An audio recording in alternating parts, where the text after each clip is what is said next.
Welcome back to episode 3 of Whole Life Crisis with me, your host, Ollie Rosser. I'm just going to put a few links here now of where else you can find me online. I'm trying to sort of cultivate a more consistent online presence and sort of find my voice in what I'm writing, what I'm producing, audio, video wise. So you can find me on YouTube, where you're probably listening to this, at YouTube/Ollie Rosser. You can find me on Instagram at instagram.com/Ollie Rosser Photo. And you can find me on Twitter, which I've just started using again to promote anything that I'm sort of creating, blog posts, YouTube videos, that sort of thing, at twitter.com/Ollie Rosser. And that's spelled OLLIEROSSER with a photo on the end for Instagram. I did sit down to record this yesterday, but I didn't really like what I produced, which sort of flies in the face of the whole point of this, which is progress over perfection. So I'm sitting down to do it again today because I do want to produce better content. I don't just want to put out any old rubbish. But yesterday I wasn't really happy with what happened. There were too many ums and ahs. I wasn't thinking clearly. But yeah, the whole point of this podcast is just to sit down. I want to be able to sit down and make it like second nature so that I can come in, speak about my thoughts, speak about whatever's on my mind, and then just upload it with minimal editing. Again, the podcast is called Whole Life Crisis. The point being that I've sort of never really settled into knowing what I want to do, even though I'm 35 years old now. I've never really felt comfortable in the jobs that I've done or the education that I've had or any of that sort of life planning process. And I think it's something that probably a lot of people do feel like, but they don't necessarily speak about. So that's the whole point of this podcast is I want to sit down, speak about my experiences and my thoughts, and hopefully, whoever listens will get some benefit from it. So something I'm quite excited about. I have spoken to a couple of people now who I'm hoping to get as guests on the podcast. They're all interested in doing it. I just got to figure out now with the social distancing thing how I can set up this little studio so that I can record multiple microphones with different people, but keeping a safe distance. But hopefully that'll be coming soon. I've got Kyle Randall, who is the owner and operator of a travelling company called Discovery Wales. He operates in the Barry area and he goes all over Wales doing tours for people like tourists or even locals who just want to explore their surroundings a little bit better. So I'm interested in getting his perspective on the whole COVID-19 thing and how it's affected him as a small business owner. And the other guests I've got hopefully lined up are two guys that I know locally who are part of the Bearded Villains, which is it's a lot more benevolent than it sounds, actually. Essentially, it's it's like a men's club. I'm guessing you've got to have a beard to join. Maybe I'd fit in perfectly because I've got the beard, I've got the bald head, and I do like, making connections like this. But essentially, they're a charity-focused group. They meet regularly. They do work for charity, and sort of, I think, community outreach. I don't know a whole host about. I don't know a whole lot about the movement itself or the organization itself, but I know that they're interesting guys from what I've seen, so I'm excited to get them here as well, sat down so we can discuss the Bearded Villains and just find out what they do, really. So that's really interesting. I'm looking forward to getting guests on this thing, so it's a lot easier speaking to people than just sitting here rambling by myself. But again, I'm trying to get these as consistent uploads because I'm trying to work on the process. But nobody wants to hear about that, do they? They want to hear about interesting takes on current events. So let's get into that a little bit.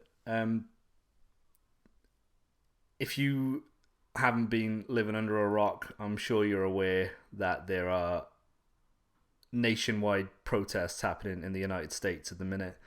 And it's also spilled out into internationally. We've had protests in London, protests in Cardiff, basically protesting police brutality after the death of George Floyd, who died because a police officer knelt on his neck for, I think it was around 9 minutes, until George had essentially passed out and way beyond that. And he died, and understandably there is uproar about it. It was horrific what happened. If you haven't seen the video, I wouldn't recommend watching it if you've got delicate sensibilities. It absolutely shouldn't have happened. That police officer was acting way out of control.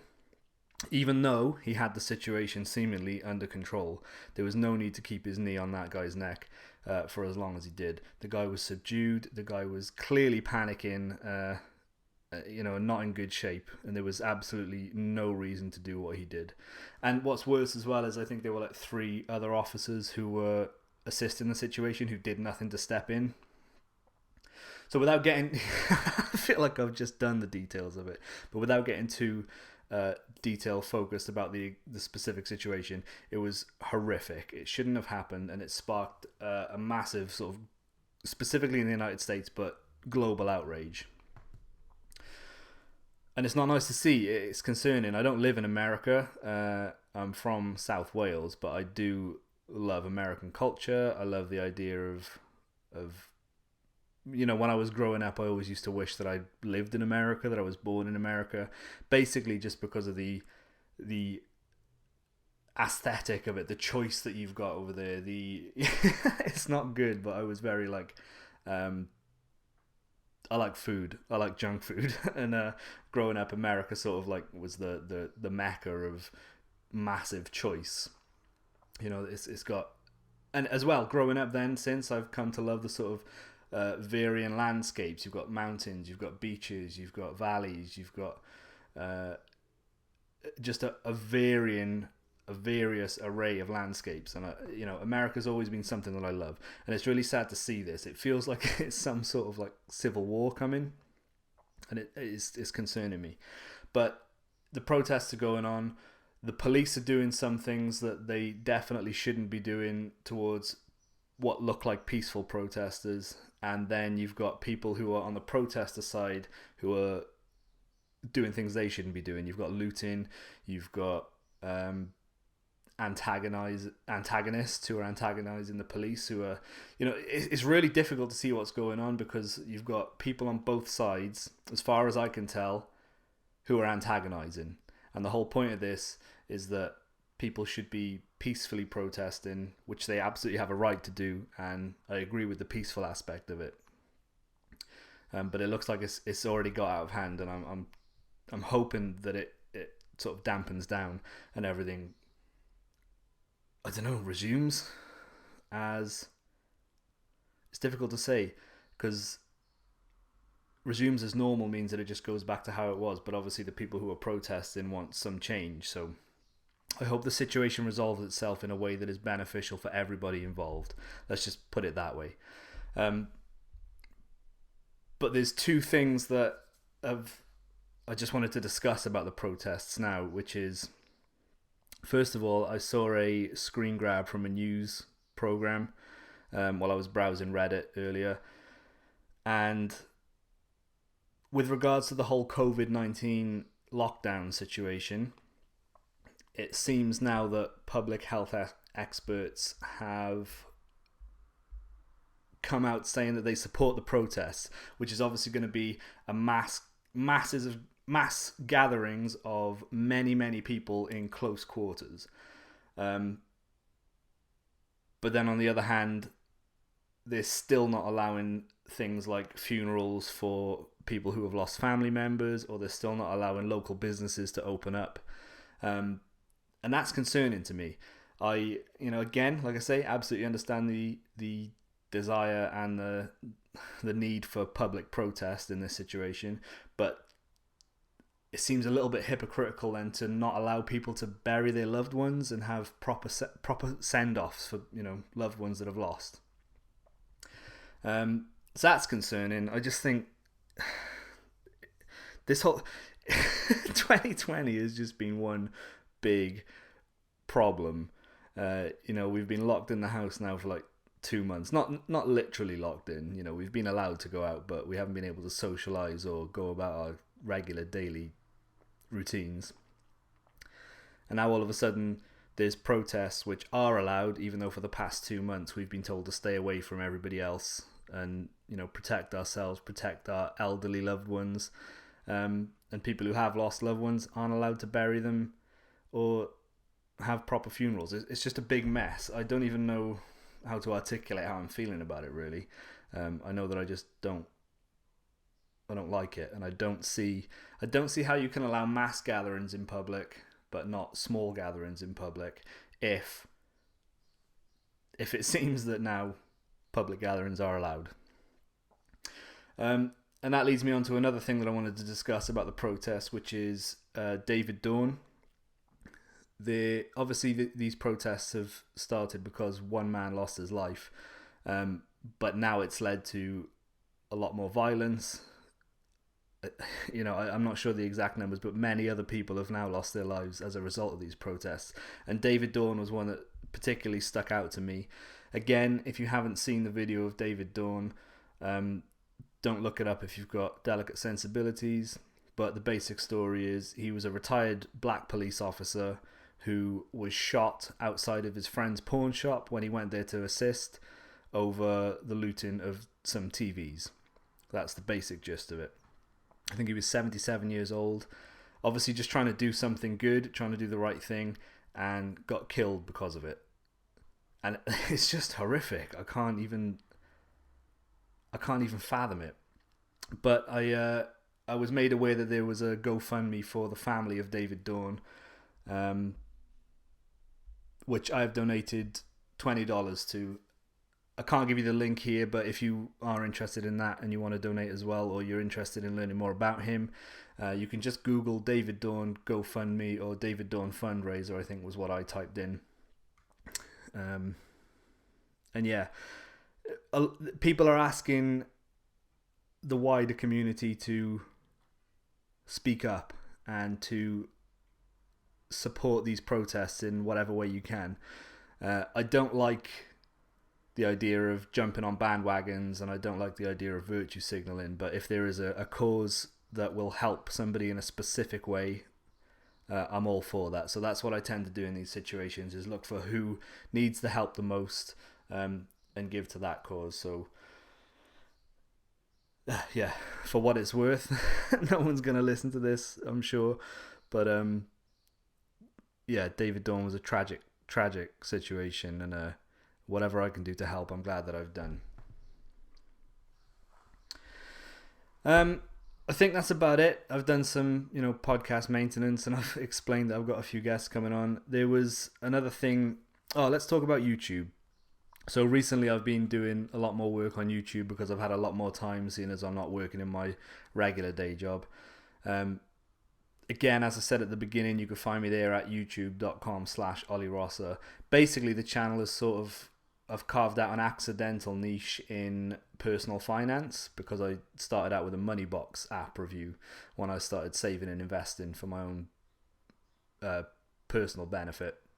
And people, for some reason, people enjoyed it, and now I'm growing like a YouTube subscriber base. People are asking me questions about what they should do with their personal finances, and I always got to put a disclaimer. I am not a disclaimer. I am not a financial advisor, so don't take my advice.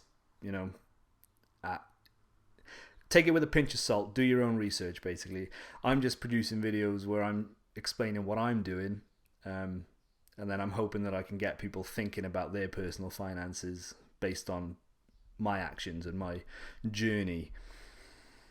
But yeah, I'm spending a lot of time on YouTube. I'm also doing semi-regular COVID-19 UK lockdown videos.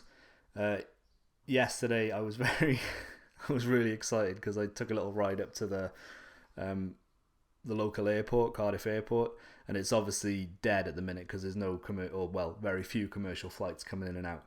But as I got there, there's a place that you can stand to see the planes landing, and they come right overhead. And I was fortunate enough to be there just in time to see a huge Boeing 747 fly straight over. And I'm not like a plane geek or anything like that.